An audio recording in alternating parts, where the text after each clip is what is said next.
Hi Water Signs, Cancer, Pisces, and Scorpio. Welcome po sa ating channel. At ito ang inyong Daily Gabay Tarot Reading for November 7, 2023. Please be reminded that this is general reading po, so maaari kayo makarelate o hindi.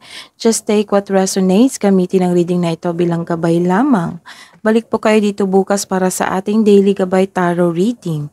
Please like, subscribe, and click the bell button for notification para po updated po kayo sa daily tarot reading natin. Para po sa gusto magpa-reading, maaari nyo pong makuha ang link. Nasa description box po ito. Message nyo lang po ako sa messenger. Maraming salamat po. Spirits guys, ano po ang ganap ngayon para po kay Cancer, Pisces, and Scorpio ngayong November 7, 2023 Spirits guide?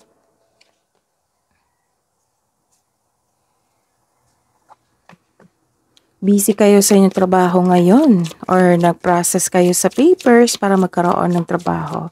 Pero some of you, majority dito busy kayo sa inyong trabaho eh. And may influence yung mayamang tao sa inyong buhay ngayon. Isa po siyang lalaki.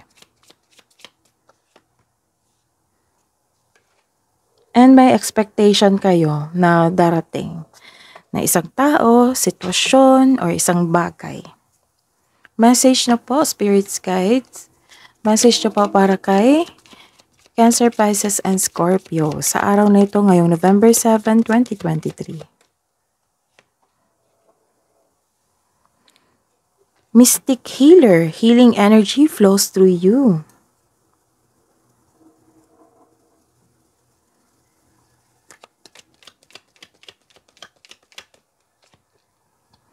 Your light is shining brightly. You are on the right path, reaching your destination. Energy niyo po today ni Cancer, Pisces, and Scorpio, Spirits guys, ngayong November 7, 2023. Clarification po of this card.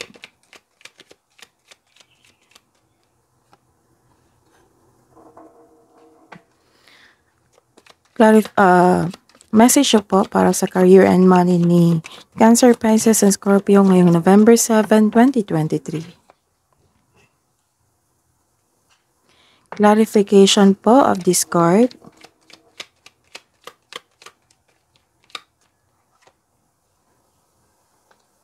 Love and romance, partnership, romance, self-love.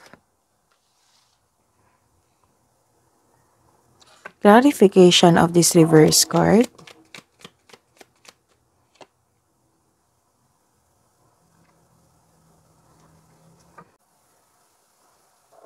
Sa araw na ito, some of you naging leader sa isang grupo, or it might be may influence kayo sa isang tao na authority, like for example, police, sundalo, ayun. Some of you ginagamit nyo ang katalinuhan nyo o lohika para makamit ang tagumpay sa buhay. Gumagawa kayo ng aksyon ngayon upang manindigan. So, trust your intuition, isa kang makapangyarihang otoridad na may malaking katalinuhan. Magtiwala sa inyong boses.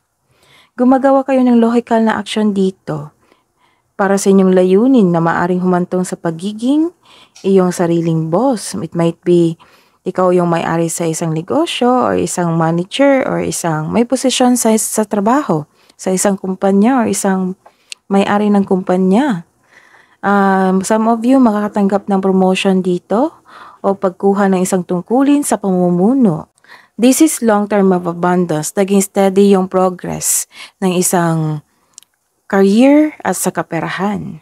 Sa mga nag-invest ng mukhang nagkaroon ng mabagal na resulta, ngunit maging mapagpasensya, ito ay magbubunga ng masaganang resulta kung hayaan mo lang itong magbunga. Continue to take steady action on your goals while remaining patient and realistic about your expectations. Sa buhay kaperahan at sa karera, feel free yourself para makapag-isip ka ng maayos.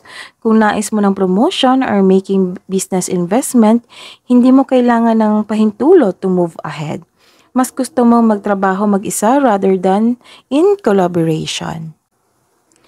Ang pagiging mas paninindigan at nakatuon sa isang layunin o proyekto ay magdadala ng pagbabago sa inyong trabaho. So may darating na mensahe talaga or expectation na darating na isang tao or isang bagay na nabigyan mo ng aksyon agad. Kung darating ito, bibigyan mo ito ng aksyon agad. This is a reverse card sa buhay pag-ibig, nagkaroon ng perfectionism or disappointment. May high hopes at expectation ka kasi na hindi niya nabigay. Para sa mga single dyan, yung maliligaw mo biglang nagbago. Hindi na siya katulad dati kung paano siya manuyo sa iyo. Kaya dapat thankful pa rin tayo kasi nakita mo ng maaga na hindi pala ito totoo sa kanyang sarili or sa inyo. Sa buhay pag-ibig, may nakikita ako dito na isang past love or isang tao na maghihingi ng sorry sa inyo, makipag-reconnect sa inyo. Hidden truth, anong iniisip mo? Anong iniisip niya para po sa mga single? You and I were too young. So many things reminds me of you. Sa mga may relasyon, I hid who I really am from you and I'm so attracted to you. Love advice po para sa mga single dyan?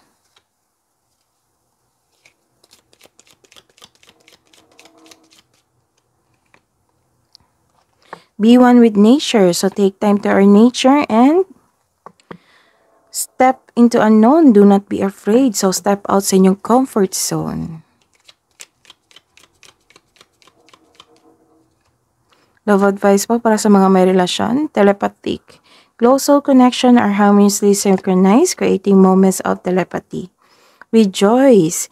Embrace your loving connection and rejoice.